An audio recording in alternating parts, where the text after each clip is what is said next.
kembali siswa sekalian dalam pelajaran Bahasa Indonesia. Pelajaran Bahasa Indonesia kelas 8 semester 1. Kita masuk materi yang pertama dari pokok teks berita. Baik, kita mulai belajar dan tetap semangat ikuti pelajaran teks berita kita kali ini. Baik, dalam pelajaran kita hari ini kita masuk pada kompetensi dasar 3.1, yaitu mengidentifikasi unsur-unsur teks berita. Itu berita yang membanggakan dan memotivasi yang didengar dan dibaca. Jadi itu adalah kompetensi dasar yang akan kita pelajari kali ini. Apa saja yang akan kita identifikasi dari unsur-unsur teks berita tersebut? Kita lihat berikut ini. Sebelum kita mengidentifikasi unsur-unsur, kita akan masuk ke pengertian berita. Secara etimologi, berita berasal dari bahasa Sanskerta, yaitu kirim, yang berarti terjadi atau ada. Sedangkan menurut Kamus Besar Bahasa Indonesia atau KBBI, berita adalah cerita atau keterangan mengenai kejadian atau peristiwa yang hangat, kabar, laporan, pemberitahuan, dan pengumuman.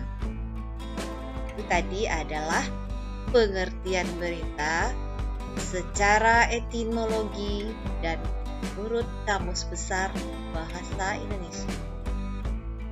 Jadi, berdasarkan pengertian di atas,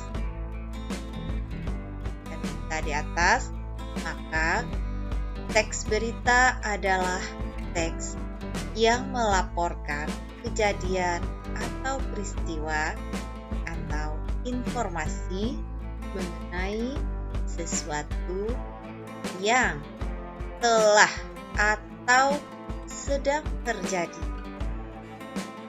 Informasi yang disampaikan dalam teks berita memiliki sifat aktual dan faktual. Itu adalah pengertian dari berita. Nah, sekarang berita tersebut dapat disajikan dalam bentuk surat kabar, laporan, radio, siaran televisi, maupun media online. Jadi, setelah menjabarkan tadi itu adalah pengertian berita tersebut disajikan dalam bentuk apa. Selanjutnya, kita masuk ke yang menjadi inti pelajaran kita kali ini berdasarkan KD 3.1. Unsur-unsur teks berita. Apa saja unsur-unsur teks berita tersebut? Dalam bahasa Inggris, unsur-unsur berita dikenal dengan istilah 5W ditambah 1H. Sedangkan dalam bahasa Indonesia dikenal dengan istilah adisimba yang merupakan akronim dari kata A. Huruf A itu apa? Kata apa? Dengan kata di adalah jadi di mana. Kemudian K itu adalah kapan. Si itu adalah siapa. Dan M mengapa. Terakhir unsur bagaimana. Nah, itu adalah 6 unsur yang ada dalam teks berita. Sekarang kita lihat satu persatu ke 6 unsur tersebut. Nah, unsur-unsur teks berita ada 6 unsur. Satu adalah kalimat W tambah 1 itu kata what. Kata W yang pertama adalah what. Itu artinya kata apa. Dalam berita, pembahasannya berisi mengenai peristiwa apa yang sedang hangat dibicarakan di kalangan masyarakat.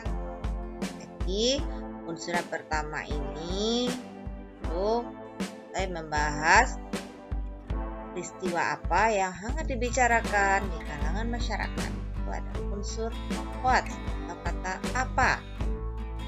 Kemudian unsur yang kedua adalah where. Kedua adalah where. Artinya di mana.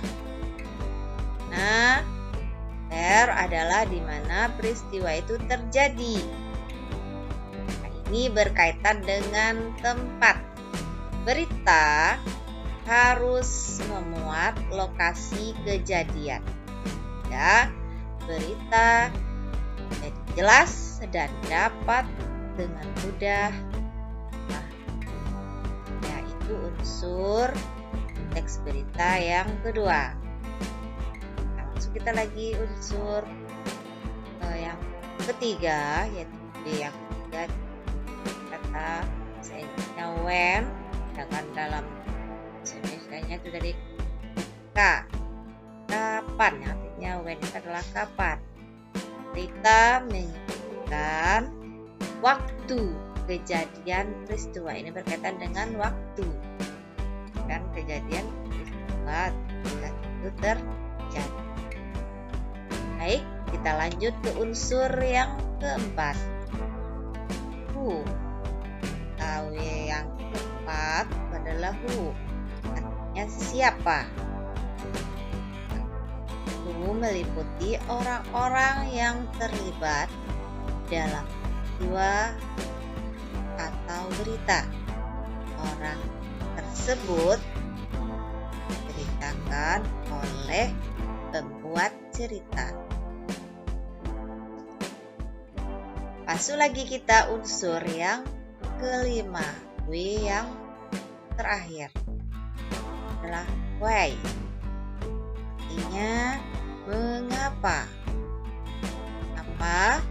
Why merupakan bagian yang menjelaskan mengapa peristiwa itu bisa terjadi. Unsur ini biasanya meliputi alasan dan latar belakang masalah atau peristiwa beritakan. Itu tadi adalah 5 unsur 5W. Sekarang tambah satu hanya itu adalah dari kata how. Artinya bagaimana. How memuat bagaimana peristiwa itu bisa terjadi. Memuat alasan, sebab atau latar belakang terjadinya peristiwa. Sekianlah materi kita hari ini, yaitu kompetensi dasar 3.1. Sampai jumpa lagi pelajaran bahasa Indonesia berikut. Semoga siswa sekalian selalu semangat dalam belajar. Jangan lupa menjaga kesehatan. Assalamualaikum warahmatullahi wabarakatuh. Alhamdulillah.